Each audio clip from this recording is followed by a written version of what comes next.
Morning students. Satyam public school की online कक्षाओं में आज अपन कक्षा 10 के लिए शुरू करने जा रहे हैं पोइम्स। जैसा कि आपको सिलेबस में बताया गया कि अपनी पोइम में 8 नंबर का आपके पोइम का वेटेज है। 11 टोटल अपने सिलेबस में पोइम है। उसमें से पहली और दूसरी दो पोइम है वो रॉबर्ट फर्स्ट की लिखी हुई है। तो सबसे पहले अपन पोइम नंबर 1 से शुरुआत करते हैं। आज का अपना जो विषय है वो एक कविता, एक पोइम है। Poem number 1। बुक में आपको ये पहले लेसन प्रोज राइटिंग का जो पहला लेसन है उसके ठीक बाद में दोनों पोइम्स मिलेगी। तो यहाँ पे पहली पोइम का जो टाइटल है वो है dust of snow. Dust of snow. Dust मानी होता है धूल। DUST dust. डस्ट का मीन्स क्या होता है? धूल। आप इनके जो मीनिंग्स हैं वो हाथों हाथ नोटबुक में नोट करते जाएं। और स्नो मानी होता है बर्फ। स्नो मीन्स क्या होता है? बर्फ। आइस और स्नो, ये थोड़ा इनमें वर्ड में फर्क है, ये ध्यान रखना। प्राकृतिक रूप से जो बारिश बारिश के रूप में गिरती है, कणों के रूप में गिर रही है, उसे अपन कहते हैं snow. Dust of snow. Snow मानी होता है बर्फ। तो इसका टाइटल तो शाब्दिक अर्थ हो गया बर्फ की धूल। इस पोइम का अर्थ क्या हो गया? बर्फ की धूल। ऐसा इसका टाइटल है। लिखने वाले हैं रॉबर्ट फर्स्ट। रॉबर्ट फर्स्ट ये एक बहुत ही सुप्रसिद्ध अमेरिकन कवि हैं। अमेरिका में जन्मे। अमेरिका में इन्होंने लेखन कार्य किया, लेकिन इनका लेखन कार्य सबसे पहले इंग्लैंड में प्रकाशित हुआ। अंग्रेजी काव्य में इनका लेखन कार्य प्रकाशित हुआ। रॉबर्ट फर्स्ट, आप यदि किसी भी पोइम को पढ़ते हैं तो सबसे पहले उसका जो कवि है, पोइट है, उसकी थोड़ी सी बायोग्राफी के बारे में जान लें कि रॉबर्ट फर्स्ट लिखने वाले कहाँ के हैं। क्योंकि जो व्यक्ति जहाँ है उस जगह लिखता है तो वहां की चीजों का वर्णन करता है। जैसे इस पोइम में एक नाम आएगा हेमलॉक ट्री। हेमलॉक का पेड़। अब ऐसा पेड़ अपने यहाँ पे अपनी भौगोलिक परिस्थिति में नहीं पाया जाता है। ये अमेरिका में, उत्तरी अमेरिका में और अपने यहाँ पर भी इसको अपन पूर्वी एशिया के कुछ देशों में ये पाया जाता है।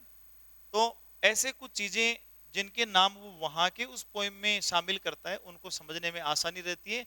इसलिए उसकी जो बैकग्राउंड है, फैमिली बैकग्राउंड, उसको जानना थोड़ा जरूरी है। रॉबर्ट फ्रॉस्ट ये अमेरिकन पोइट हैं, अमेरिका के कवि हैं। इनका जन्म 26 मार्च 1876 को हुआ था। रॉबर्ट फर्स्ट का जन्म 26 मार्च 1874 1876 को हुआ। इनका जन्म सैन फ्रांसिस्को, बहुत ही एक प्रसिद्ध शहर है सैन फ्रांसिस्को, वहां पे इनका जन्म हुआ। कैलिफोर्निया के पास में है ये। कैलिफोर्निया IT सेक्टर का एक बहुत बड़ा नाम है विश्व में, कैलिफोर्निया। कैलिफोर्निया के सैन फ्रांसिस्को में इनका जन्म हुआ, United states of America, US में। और इनकी मृत्यु 29 जनवरी 1963 को हुई। अर्थात इनकी जो डेथ है 29 जनवरी 1963 में हुई। कहाँ हुई? बॉस्टन। बॉस्टन नाम का शहर है मैसाचुसेट्स, US यानी यूनाइटेड स्टेट्स ऑफ अमेरिका के बॉस्टन शहर में 29 जनवरी 1963 को इनका देहांत हो गया। इन्होंने बहुत अच्छा लेखन कार्य किया, कई सारे पुरस्कार इनको मिले हैं। उनमें सबसे जो मुख्य अवार्ड है, इनको मुख्य अवार्ड मिला वो है पुलित्जर अवार्ड। पुलित्जर अवार्ड इनको मिला है। ये एक मुख्य पुरस्कार इनको मिला है, वो भी पोइट्री के लिए, काव्य के लिए, कविताओं की रचनाओं के लिए इनको पुलित्जर पुरस्कार से सम्मानित किया गया। ये इनकी पृष्ठभूमि है। इनकी कई सारी पोइम्स अपने यहाँ पर 9th में, 10th में, 11th में, 12th में चलती है। तो इनमें से दो पोइम अपने, एक तो ये पहली, एक दूसरी, दोनों पोइम है वो इन्हीं की लिखी हुई है। पोइम का टाइटल ध्यान दो, डस्ट ऑफ स्नो लिखा है, बर्फ की धूल। Dust of snow. पहले इसका पूरा आप एक सारांश समझिए क्या कहना चाहता है। कवि कहता है कि एक दिन मैं उदास था, इसका मन अप्रसन्न था, ये खुश नहीं था। ये बाहर जाकर के, घर से बाहर जाकर के किसी पेड़ के नीचे बैठ जाता है। लेकिन अचानक से एक कौवा आता है और वह पेड़ की शाखा पर बैठता है। पेड़ का नाम है हेमलॉक। हेमलॉक ट्री अपनी बुक के अकॉर्डिंग ये एक पॉइजनस, एक जहरीला पौधा होता है, पेड़ होता है, उसके नीचे, वो बर्फ से ढका हुआ था, उसके नीचे जाकर के बैठ जाता है। एक कौवा आता है, पेड़ पर बैठता है, उसके बैठने से पेड़ हिलता है, और हिलने से उसके ऊपर जो बर्फ जमी थी वो बर्फ धीरे धीरे करके बारिश के रूप में इसके ऊपर गिरती है, और इससे कवि का जो मूड है वह बदल जाता है, इसकी मनोदशा बदल जाती है, और फिर उसका पूरा दिन बहुत अच्छे से गुजरता है। तो एक छोटी सी घटना है, ये भी व्यक्ति के जीवन में बड़ा परिवर्तन ला सकती है। एक छोटी सी घटना से इसका पूरा दिन, बाकी का दिन बच गया, और ये पूरे दिन पॉजिटिव रहा, पॉजिटिव इसने सोचा। तो इस पोइम का सारांश ये है। दूसरी इस पोइम की खास बात यह है कि इसमें सिर्फ 8 पंक्तियां हैं। इस पोइम में 2 स्टेंजाज हैं, एक में 4 लाइन है और दूसरी में 4 लाइन है। किसी भी पोइम को यदि आप पढ़ते हैं तो उसमें कौन कौन से अलंकार, फिगर्स ऑफ स्पीच काम में लिए गए हैं उनके बारे में जाने। उसमें राइमिंग स्कीम क्या है यह भी आपको बताऊंगा मैं। राइमिंग स्कीम क्या है उसके बारे में जाने, और उसको एक राइमिंग या लिरिकली यदि उसको आप थोड़ा पढ़ें, गा करके यदि उसको पढ़ें, तो उस पोएम का भावार्थ आपको बहुत अच्छे से समझ में आ सकता है। तो स्टंजा फर्स्ट, इसका पहला जो पद्यांश है वो अपन पढ़ते हैं, 4 पंक्तियां हैं। एक आप ये ध्यान रखें कि कोई भी पोएम यदि लिखते हैं तो उसका पहला अक्षर, चाहे उसमें फुल स्टॉप आ रहा है या नहीं आ रहा है, चाहे वाक्य पूरा हो रहा है या नहीं हो रहा है, वहां इसमें ग्रामेटिकल चीजें काम में नहीं आएंगी। किसी भी पोएम की प्रत्येक पंक्ति का पहला अक्षर हमेशा कैपिटल लिखा जाएगा, ये आप ध्यान रखें। यहाँ पे पहला अक्षर, 4 लाइन इसमें, 4 इसमें, दोनों में पहला अक्षर कैपिटल है, तो आप ये ध्यान रखें। The way A crow shook down on me the dust of snow from a hemlock tree। अब सबसे पहले तो इसको आपने पढ़ा, अब पढ़ करके सबसे पहले तो ये ध्यान दो कि इसके अंत में आ रहा है क्रो। इसकी जो प्रोनाउंसिएशन है, उच्चारण है, उस पर आप ध्यान देना, क्रो।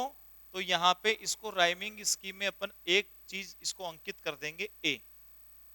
अब इसमें दूसरा आ रहा है मी, क्रो और मी अलग है, तो इसकी ध्वनि अलग निकल रही है, ध्वनि अलग है, तो ये हो जाएगा बी।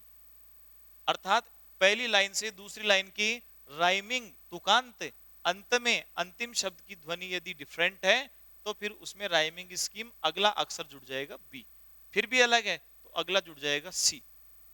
अब तीसरे में देखो स्नो, SNOW, स्नो लिखा है, तो स्नो लिखा है, और इसके जैसे सेम है क्रो, स्नो, इसमें OW, इसमें OW है, तो इसका प्रोनाउंसिएशन सेम है, तो यहाँ पे यही राइमिंग स्कीम आएगी, तो यहाँ क्या लिखेंगे, ए। अब इसमें मी और इसमें ट्री, तो सेम ध्वनि है मी, और यहाँ पे ट्री, तो इसका हो जाएगा बी। तो सबसे पहले आप ये सीख लें कि किसी भी पोएम को कौन सी राइमिंग स्कीम में लिखा गया है, उसके कौन सी स्टेंजा में कौन सी राइमिंग स्कीम है। तो इसमें पहले स्टेंजा में राइमिंग स्कीम हो गई ए बी ए बी। इसको पढ़ेंगे कैसे, अगर इसमें प्रश्न पूछ ले आपको कि इसमें राइमिंग स्कीम क्या है, तो इसमें राइमिंग स्कीम हो गई ए बी ए बी, क्योंकि पहली और तीसरी पंक्ति समान है और दूसरी और चौथी पंक्ति का राइमिंग समान है, इसलिए राइमिंग स्कीम हो गई इसमें ए बी ए बी। देखो क्रो, स्नो, मी, ट्री। इसी प्रकार से इसमें हो जाएगी हार्ट, तो हार्ट आ रहा है प्रोनाउंसिएशन तो ए, इसमें आ रहा है पार्ट, तो यहाँ पे ए, इसमें आ रहा है मूड, तो इसका अलग उच्चारण है, तो यहाँ पे हो जाएगी बी। इसका आ रहा है र्यूड, तो यहाँ पे इसके दूसरी के समान आ रही है, इसका हो जाएगा बी। तो इसमें भी राइमिंग स्कीम हो गई ए बी ए बी। फिर से ध्यान देना, हार्ट, पार्ट, तो दोनों की राइम अंत में तुक सेम मिल रही है। इसी प्रकार से मूड है तो रूड है, मूड और रूड, तो दोनों का एक ध्वनि है, इसलिए यहाँ पे हो जाएगा ए बी ए बी। तो इसमें यदि प्रश्न पूछ ले आपको काव्य के हिसाब से कि द डस्ट ऑफ स्नो वाली जो पोइम है उसमें राइमिंग स्कीम क्या है, तो दोनों स्टेंजा में इसमें राइमिंग स्कीम होगी ए बी ए बी। अब इसमें अपन बात करते हैं इसके भावार्थ की, तो भावार्थ के लिए सबसे पहले आप इसका करें शब्दार्थ। द वे, जिस प्रकार से, वे का अर्थ होता है प्रकार, वे को प्रकार भी कहते हैं, वे का मतलब तरीका भी है, वे यानी उपाय भी है। जिस प्रकार से, जिस तरीके से, एक क्रो, एक कव्वे ने, क्रो माने क्या होता है, कौवा, एक कव्वे ने जिस प्रकार से shook down on me, SHAKE सैक, SHAKE सैक, सैक में से होता है हिलाना और हिलना, और सुख इसका सेकंड फॉर्म है, सेकंड थर्ड होता है, सेक सुख सेकंड ऐसे होता है। तो सुख यहाँ पे है डाउन ऑन मी, मुझ पर, मी यानी मुझ पर। कवि कहता है कि एक दिन मैं एक पेड़ के नीचे उदास बैठा था, लेकिन जिस प्रकार से एक कव्वे ने मेरे ऊपर उस पेड़ को हिलाया, द डस्ट ऑफ स्नो, बर्फ की धूल के कण, स्नो यानी क्या होता है, बर्फ, और डस्ट यानी धूल। जैसे ही वह बैठा, उसने पेड़ को हिलाया, उसके बैठने से पेड़ हिला।